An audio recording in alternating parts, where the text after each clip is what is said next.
I'm a private investigator. My client is convinced that his wife is a demon. Knock, knock, knock. I sighed. It had been a long Monday, and I was hoping no more clients would seek for my services. Oh well, it's what I signed up for. Come in, I said, trying to conceal the annoyance in my tone.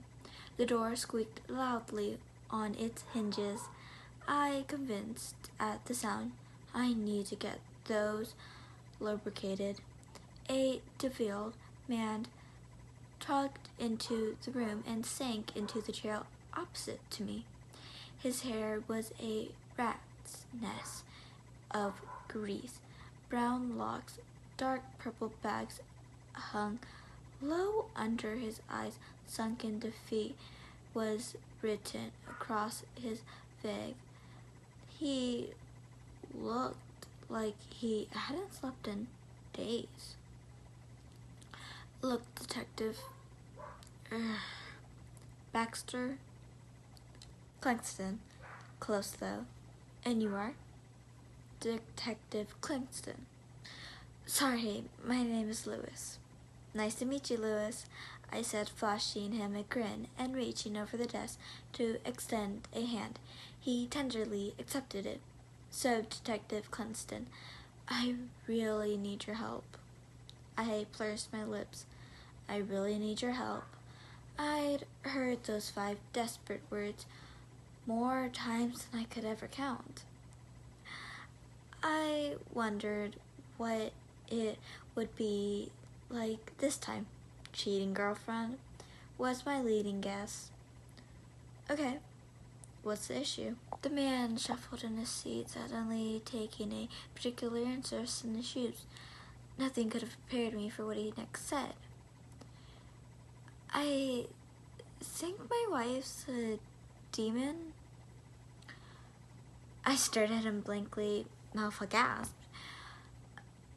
Was this some sort of joke? Did this guy just escape from a Louis bin or something? He seemed genuine, but I couldn't be sure. Did I hear you correctly? You said you think your wife is a demon. Yeah, that's about right. Look, I know this sounds absolutely unhinged, but you don't have to believe me. But she keeps getting more, how do I put this? Sinister. I get this really terrifying feeling whenever I'm around her. She stopped going to church. She's been staying out all night long. All she tells me is that she's going to see a friend. I've been too scared to question it. That might not sound too bad, but Jessie has always been a very religious person. She used to be the pickle of righteousness. I need to know what's going on. I'm at the end of my rope here, Lewis said, locking eyes with me. A pang of guilt struck my chest like a lightning bolt. He looked so broken. I could tell that Lewis really cared about his wife and that the whole ordeal had taken a huge toll on him. But I couldn't bring myself to do it. I'm sorry, but I can't take your case. My last run-in with the occult nearly killed me. I can't put myself through something like that again. But I just want you to follow her. You don't need to have any interaction at all, unseen and unheard. I sighed. He wasn't taking this how I hoped. Lewis, I can't help you. It's nothing personal. But I have a strict no demon policy. It's just not something I can help with. He nodded rejectedly, standed, and pushed the chair back in place. He took 2 steps forward. The door then paused. $15,000. That was an eye-popping amount of money. I began to stroke my goatee. I could do a lot with that amount of cash. 15,000 grand for one job? How hard could it be? You've got yourself a deal. I agreed to start surveilling his wife that evening. I wish that I never accepted that job at all. That day, just as the sun was beginning to set, I parked down the street a ways from Lewis's house. He lived in a quiet suburb neighborhood. I couldn't condone anything out of the ordinary yet. I took a deep breath before stepping out of my car. I stuffed my hands in my pocket and began shuffling towards the couple's driveway. I kept my head low, pulling the brim of my baseball cap down, lowering down to my face as incognitely as I could. I kneeled down beside the blue Castle parked in the driveway and stuck a tracker inside the wheel well of the gear passenger side tire. With the less than legal part out of the way, I scurried back to my vehicle. Now for the fun part, waiting.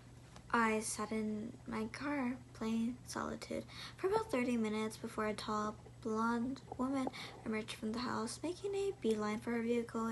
Jessie looked good for her age. Like, really good. If I hadn't done my research, I would have thought she was Lewis's daughter instead of his wife. The woman was pushing forth, but she could have passed as a college student. I wiped the drool from my chin and tapped on the tracking app installed on my phone before discreetly trailing her. It didn't take long until we arrived at our destination. I watched as Jessie's car pulled to a stop in front of the unskilled house. It was luxurious. The flush, expensive lawn was perfectly trimmed, and the pillars extended from the porch exuded an air of gratitude that I couldn't fathom being able to afford. Jessie soldered up to the front door and processed a key. She let herself in. I scratched my head. That was strange. I'd found nothing to suggest that the couple owned a second property, and certainly not one that nice. Well, back to Solitude. I didn't have a chance to open the game before a lifted black Toyota screeched to a halt in the driveway. Even at my distance, I could hear Luke combines blaring loudly over the speakers. A groomy man with a grimy white t-shirt and blue jeans hopped down from the driver's seat. He looked like he hadn't showered in weeks. I could practically smell the body odor and cigarette smoke waving off him. Gross. Ugh. Don't tell me she's cheating with that guy. The man approached the home with confidence that he had no business processing. He knocked on the door and stepped back. A few seconds passing with no response, he raised his fist to knock again, but the door swung open before he had a chance. The greased ball stepped inside and the door shut quietly behind him. I decided to wait to fill Lewis in until I finished my investigation for the night. No need to lead him to the wrong conclusion if I didn't have all the information first. I thought about pulling out my phone and relaxing until I noticed any more activity from the house.